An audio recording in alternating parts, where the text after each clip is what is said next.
दोस्तों, आज की कहानी है पति के रहते पराये मर्द का प्यार। कहानी अगर पसंद आए तो वीडियो को लाइक और सब्सक्राइब जरूर करना।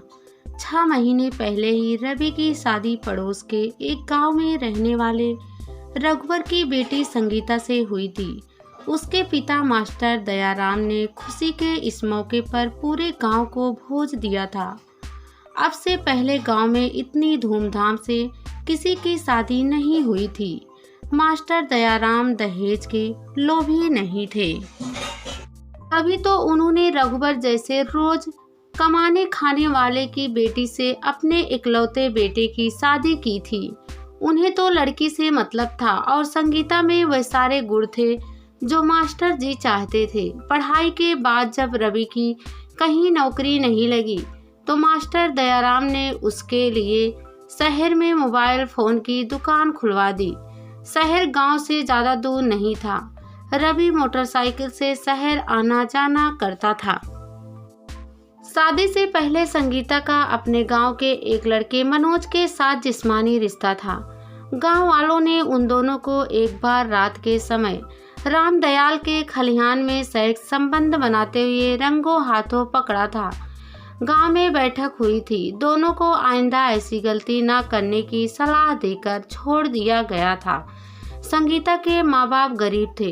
2 बड़ी लड़कियों की शादी करके उनकी कमर पहले ही टूट हुई थी। उनकी जिंदगी की गाड़ी किसी तरह चल रही थी। ऐसे में जब मास्टर दयाराम के बेटे रवि का संगीता के लिए रिश्ता आया तो उन्हें अपनी बेटी की किस्मत पर यकीन ही नहीं हुआ था। उन्हें डर था कि कहीं गांव वाले मनोज वाली बात मास्टर दयाराम को ना बता दे, पर ऐसा कुछ नहीं हुआ था। वही बहू अब मनोज के साथ घर से भाग गई थी। रवि को फोन करके बुलाया गया। उसे यकीन नहीं हो रहा था कि उसकी बीवी किसी गैर मर्द के साथ भाग सकती है, उसकी नाक कटवा सकती है। थाने में रिपोर्ट दर्ज कराई जाए। बिरादरी के मुखिया ने सलाह दी। नहीं मुखिया जी, मास्टर दयाराम ने कहा, मैं रिपोर्ट दर्ज कराने के हक में नहीं हूँ। रिपोर्ट दर्ज कराने से क्या होगा? अगर पुलिस उसे ढूंढ कर ले भी आए तो मैं उसे स्वीकार कैसे कर पाऊंगा? गलती शायद हमारी भी रही होगी। मेरे घर में उसे किसी चीज की कमी रही होगी, तभी तो वह सब कुछ ठुकरा कर चली गई। वह जिसके साथ भागी है उसी के साथ रहे। मुझे अब उससे कोई मतलब नहीं है। रवि से एक बार पूछ लो। नहीं मुखिया जी, मेरा फैसला ही रवि का फैसला है। शहर आकर संगीता और मनोज किराए का मकान लेकर पति पत्नी की तरह रहने लगे। संगीता पैसे और गहने लेकर भागी थी, इसलिए उन्हें खर्चे की चिंता ना थी। वे खूब घूमते, खूब खाते और रात भर खूब मस्ती करते। सुबह के तकरीबन 9 बज रहे थे। मनोज खाट पर लेटा हुआ था। तभी संगीता नहाकर लौटी। उसके बाल खुले हुए थे। उसने छाती तक लहंगा बांध रखा था। मनोज उसे ध्यान से देख रहा था। साड़ी पहनने के लिए संगीता ने जैसे ही नाड़ा खोला, लहंगा हाथ से फिसलकर नीचे गिर गया। संगीता का बदन मनोज को बेचैन कर गया। उसने तुरंत संगीता को अपनी बाहों में भर लिया और चुम्बनों की बौछार कर दी। वह उसे खाट पर ले आया। अरे छोड़ो ना, क्या करते हो? रात भर मस्ती की है, फिर भी मन नहीं भरा तुम्हारा। संगीता कसमसाई। तुम चीज ही ऐसी हो जाने मन कि जितना प्यार करो इतना ही कम है, मनोज ने लाड में कहा। संगीता समझ गई कि विरोध करना बेकार है, खुद को सौंपने में ही समझदारी है। वह बोली, अरे दरवाजा तो बंद कर लो, कोई आ जाएगा। इस वक्त कोई नहीं आएगा जाने मन। मकान मालकिन लक्ष्मी सेठ जी के घर बर्तन मांजने गई है। रही बात उसके पति कुंदन की, तो वह 10 बजे से पहले कभी घर आता नहीं। बैठा होगा किसी पान के ठेले पर। अब बेकार में वक्त बर्बाद मत कर, कहकर मनोज ने फिर एक सेकंड की देर नहीं की। वे प्रेमलीला में इतने मगन थे कि उन्हें पता ही नहीं चला कि बाहर आंगन से कुंदन की प्यासी निगाहें उन्हें देख रही थी। दूसरे दिन कुंदन समय से पहले ही घर आ गया। जब से उसने संगीता को मनोज के साथ बिस्तर पर मस्ती करते देखा था, तभी से उसकी लार टपक रही थी। उसकी बीवी लक्ष्मी मोटी और बदसूरत औरत थी। मनोज नहीं है क्या भाभी जी? मौका देखकर कुंदन संगीता के पास आकर बोला। नहीं, वह काम ढूंढने गया है। एक बात बोलूं भाभी जी, तुम बड़ी खूबसूरत हो। संगीता कुछ नहीं बोली। तुम जितनी खूबसूरत हो, तुम्हारी प्यार करने की अदा भी उतनी ही खूबसूरत है। कल मैंने तुम्हें देखा जब तुम खुलकर मनोज भैया को प्यार दे रही थी। कहकर उसने संगीता का हाथ पकड़ लिया। मुझे भी एक बार खुश कर दो। कसम तुम्हारी जवानी की, किराए का एक पैसा नहीं लूंगा। पागल हो गए हो क्या? संगीता ने अपना हाथ छुड़ाया, पर पूरी तरह नहीं। पागल तो नहीं हुआ हूँ, लेकिन अगर तुमने खुश नहीं किया तो पागल जरूर हो जाऊंगा। कहकर उसने संगीता को अपनी बाहों में भर लिया। छोड़ो मुझे, नहीं तो शोर मचा दूंगी। संगीता ने नकली विरोध किया। शोर मचाओगी तो तुम्हारा ही नुकसान होगा। शादीशुदा होकर पराये मर्द के साथ भागी हो। पुलिस तुम्हें ढूंढ रही है। बस खबर देने की देर है। संगीता तैयार होने वाली ही थी कि अचानक किसी के आने की आहट हुई। शायद मनोज था। कुंदन बौखला कर चला गया। मनोज को शक हुआ, पर कुंदन को कुछ कहने के बजाय उसने उसका मकान ही खाली कर दिया। उनके पैसे खत्म हो रहे थे।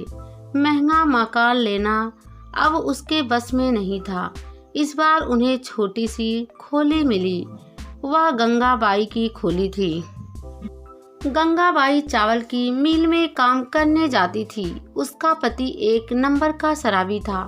उसके कोई बच्चा नहीं था। मनोज और संगीता जवानी के खूब मजे तो ले रहे थे, पर इस बीच मनोज ने यह ख्याल जरूर रखा कि संगीता पेट से ना हो पाए। पैसे खत्म हो रहे थे। अब गहने बेचने की जरूरत थी। सुनान ने औने पौने भाव में उसके गहने खरीद लिए। मनोज को कपड़े की दुकान में काम मिला था, पर किसी बात को लेकर सेठ जी के साथ उसका झगड़ा हो गया और उन्होंने उसे दुकान से निकाल दिया।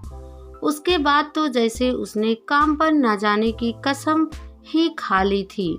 संगीता काम करने को कहती तो वह भड़क जाता था। संगीता गंगाबाई के कहने पर उसके साथ चावल की मिल में जाने लगी। सेठ जी संगीता से खूब काम लेते, पर गंगाबाई को आराम ही आराम था। वजह पूछने पर गंगाबाई ने बताया कि उसका सेठ एक नंबर का औरत खोर है। जो भी नई औरत काम पर आती है वह उसे परेशान करता है। अगर तुम्हें भी आराम चाहिए तो तुम भी सेठ जी को खुश कर दो। इसका मतलब गंगाबाई तुम भी? संगीता ने हैरानी से कहा। पैसे के लिए इंसान को समझौता करना पड़ता है। वैसे भी मेरा पति ठारा एक नंबर का शराबी। उसे तो खुद का होश नहीं रहता। मेरा क्या ख्याल करेगा? उसने ना सही सेठ से सही संगीता को गंगाबाई की बात में दम नजर आया। वह पराये मर्द के प्यार के चक्कर में भागी थी तो किसी के भी साथ सोने में क्या हर्ज। अब सेठ किसी भी बहाने से संगीता को अपने कमरे में बुलाता और अपनी बाहों में भरकर उसके गालों को चुम्बन लेता। संगीता को यह सब अच्छा ना लगता। उसके दिलो दिमाग पर मनोज का नशा छाया हुआ था। वह सोचती कि काश सेठ की जगह मनोज होता, पर अब तो वह लाचार थी। उसने समझौता कर लिया था। कई बार वह और गंगाबाई दोनों सेठ को मिलकर खुश करती थी, फिर भी उन्हें पैसे थोड़े ही मिलते। सेठ एहसास था, पर कंजूस भी। एक दिन मनोज बिना बताए कहीं चला गया। संगीता उसका इंतजार करती रही, पर वह नहीं आया।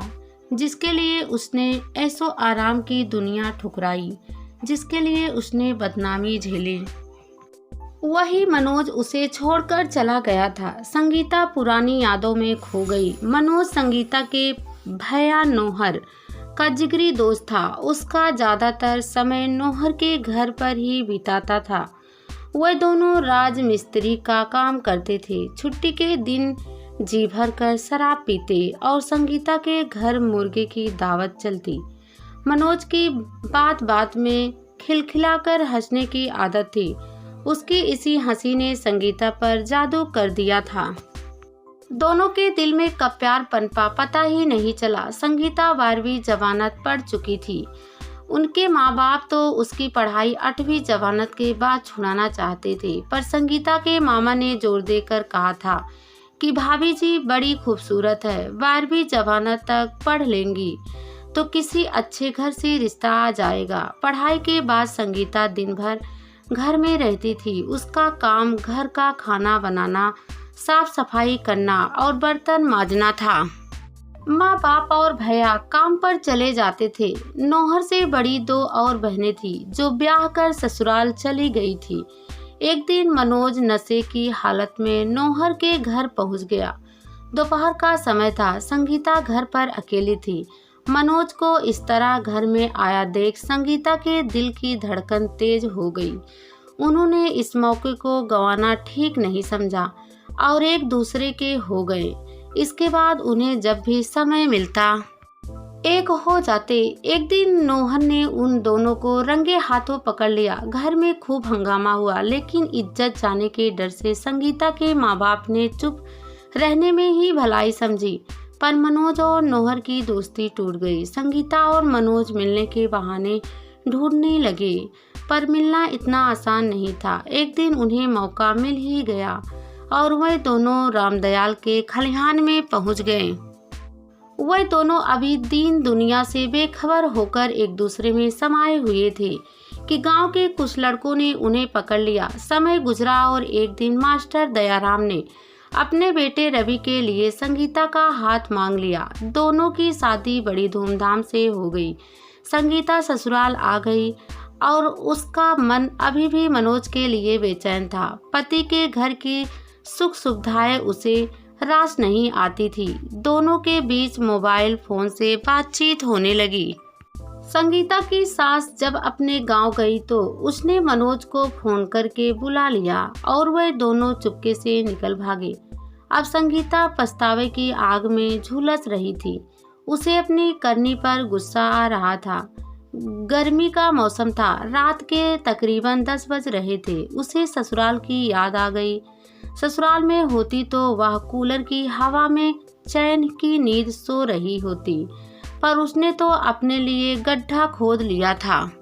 उसे रवि की याद आ गई। कितना अच्छा था उसका पति, किसी चीज की कमी नहीं होने दी उसे, पर बदले में क्या दिया?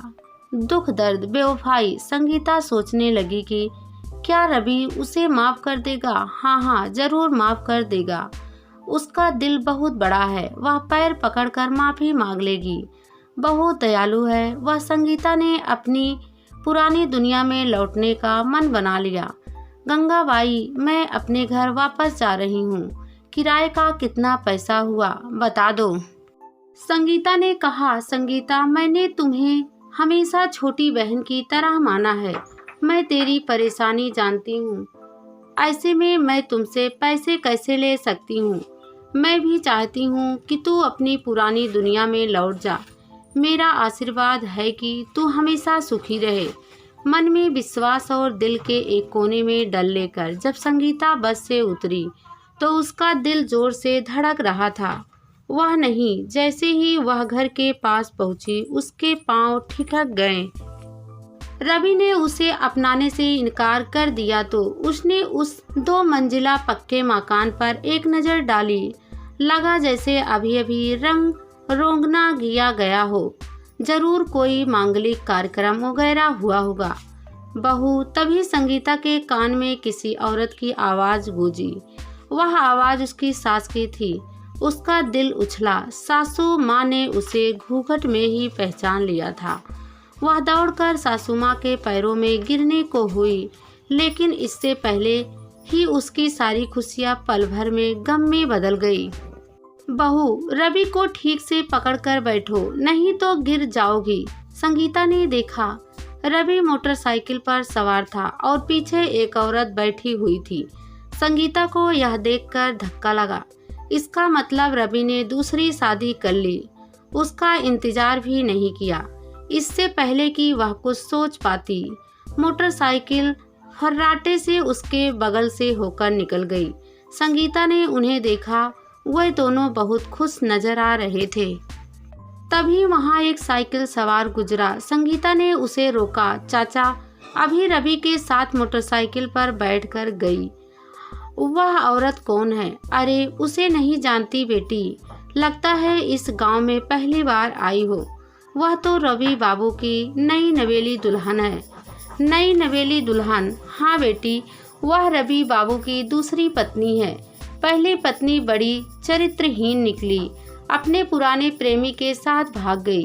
वह बड़ी बेहया थी, इतने अच्छे परिवार को ठोकर मारकर भागी है, कभी सुखी नहीं रह पाएगी। इतना कहकर वह साइकिल सवार आगे बढ़ गया। संगीता को लगा उसके पैर तले की जमीन खिसक रही है और वह उसमें धंसती चली जा रही है। अब उससे एक पल भी वहां रहा नहीं गया। जिस दुनिया में लौटी थी वहां का रास्ता हमेशा के लिए बंद हो चुका था। उसे चारों तरफ अंधेरा नजर आने लगा था। तभी संगीता को अंधेरे में उम्मीद की किरण नजर आने लगी। अपना मायका, सारी दुनिया भले ही उसे ठुकरा दे, पर मायका कभी नहीं ठुकरा सकता। भारी मन लिए वह मायके के लिए निकल पड़ी। किवाड़ा बंद था। संगीता ने दस्तखत दी। माँ ने किवाड़ा खोला। माँ, वह जैसे ही दौड़कर माँ से लिपटने को हुई, पर माँ के इन शब्दों ने उसे रोक दिया। अब यहाँ क्या लेने आई है? माँ, मैं यहाँ हमेशा के लिए रहने आई हूँ। हमारी नाक कटाकर भी तुझे चैन नहीं मिला। जो बची इज्जत भी नीलाम करने आई है। यह दरवाजा अब तेरे लिए हमेशा के लिए बंद हो चुका है।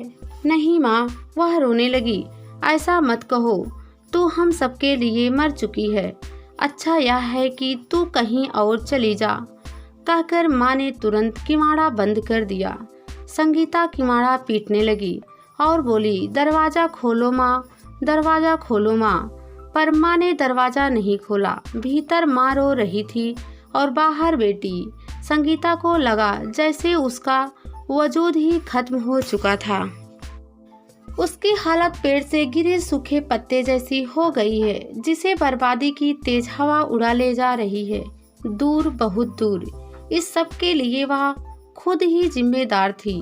उससे अब और आगे बढ़ा नहीं गया। वह दरवाजे के सामने सिर पकड़कर बैठ गई और सिसकने लगी। अब गंगाबाई के पास लौटने और सेठ को खुश करने के अलावा कोई चारा नहीं था उसके पास।